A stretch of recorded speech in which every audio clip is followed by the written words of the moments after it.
Hi, my name is Brittany Beck, and this is my Human Development Module 6 assignment for development in early adulthood.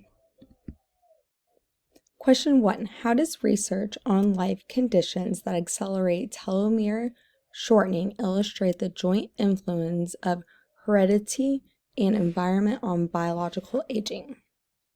Telomere shortening is one of the best biomarkers for aging. It sits on the cap of the chromosome. Telomeres are located at the end of the chromosome. This is serving as an end cap to the chromosome to prevent destruction, to allow the chromosome to continue to duplicate.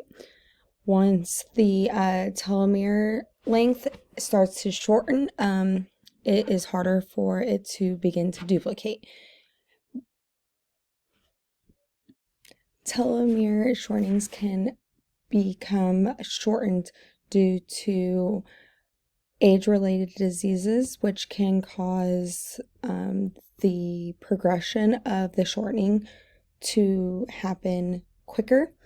We can be able to stop this by helping satisfy our environmental changes. This can include living a healthy lifestyle, being physically active, not smoking, eating a healthy diet, and also taking care of yourself with a positive lifestyle.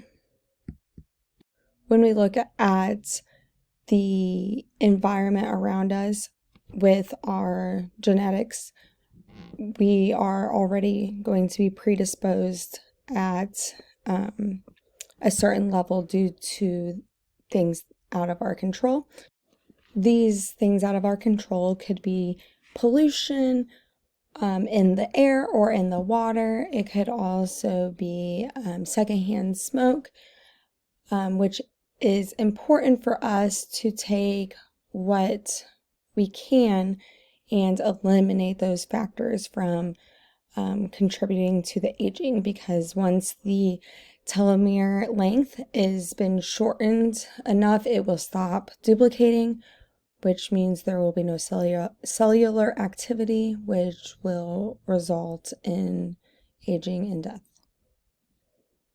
Question 2. Why are people in committed relationships likely to be more sexually active and satisfied than those who are dating several partners? Monogamy is a bond between two individuals that includes a romantic relationship and sexual relations. None of these attributes will be used outside of the relationship, keeping the relationship monogamous. Individuals in committed relationships are more likely to be satisfied in their relationship and their sexual needs. This can be due to a number of things. It can be due to the chemicals released from kissing and cuddling with your partner, and this increases sexual satisfaction. With those hormones also, it can increase affection, which will also lead to better sex. People that choose to have multiple sex partners are generally looking for sexual satisfaction and not necessarily more sex, as married couples are actually known to have more satisfying sex, which will lead to more sex because there is satisfaction at the end of the relations. When we look at different types of styles of relationships, attachment styles, these styles can help make you feel very comfortable and happy and supported in the relationship, and this will bring you that closeness to have more of a worry-free sexual experience that makes you more comfortable, which ends up making the sexual experience more pleasurable. Question 3. How does expertise affect information processing? Why is expertise necessary for, but not the same as creativity? Expertise is going to affect information processing because the information that is being processed is going to be more recognizable and able to be understood, which means that the expert that is processing the information is going to be more efficient at understanding the new information that is given. Expertise is going to be needed for creativity due to the fact that they have the opportunity and the tools needed to contribute to the creativity that they are making for that expert advice or expert information that they have. This can be stems from one single expert on a subject, or it can be many people that merge together and create something from their expertise, but make it in a more creative and critical thinking way. Question 4. What student and college environment characteristics contribute to favorable psychological changes during the college years? When a student is looking at colleges, they must look at all aspects of the college to find the correct fit, the environment in which the college is in, the standards of the college, what the college is known for, how the college does their teaching and their learning aspects, all contribute to how the student will feel about the college. When the college feels right to the student, it can have positive effects. It can help make the student feel comfortable when they are able to express themselves in a manner of which that they feel able to do so is very important.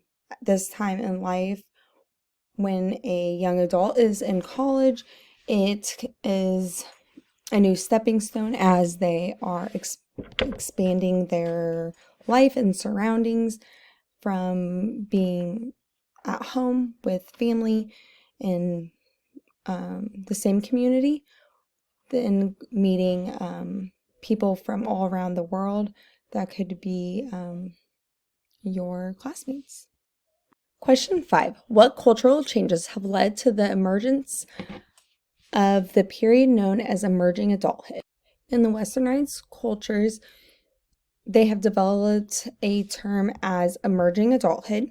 This is a span of about 18 when a child graduates from high school and becoming an adult to about the age of 29.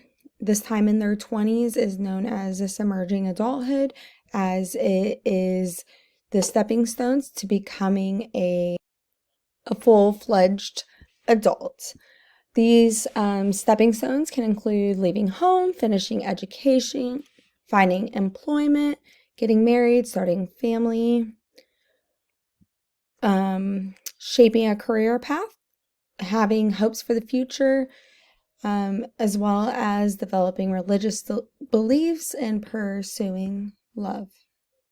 After this transition from an emerging adult to a full-fledged adult, they have the big 3, which is the criteria for adulthood according to Arnett. The first of this is accept responsibility for yourself. You no longer have the reliance of your parents to bring you to responsibility.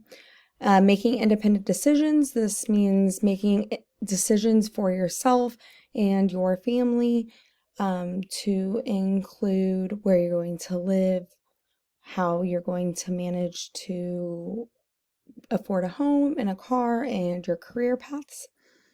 and also becoming financially independent, being able to support yourself, support your family, and not needing to rely on help of family. Question 6. According to Levinson, how do the life structures of men and women differ? Levinson's theory supports that all human beings go through the same human life cycle. And this is the changes as their lives evolve into different stages. For example, the emerging adulthood, full-fledged adulthood, once you reach your 40s, etc. These all have changes on men and women. Levinson first only did the study on men and eventually concluded a study on women and found that although we follow the same life cycle, factors can affect it, known as the gender, but also race and socioeconomic factors can also affect this cycle. Women seem to be traditionally the homemakers, especially in the earlier generations before us. And by the time they are in their midlife, they realize that they may want to seek important changes because they may regret earlier lifestyle choices. For example, they may seek new careers, or they may feel differently about how they previously felt in life, making important changes to their lifestyle. Men, on the other hand, generally do not make these dramatic changes, but that isn't always necessarily the case. That is going to be it for my Module 6 assignment.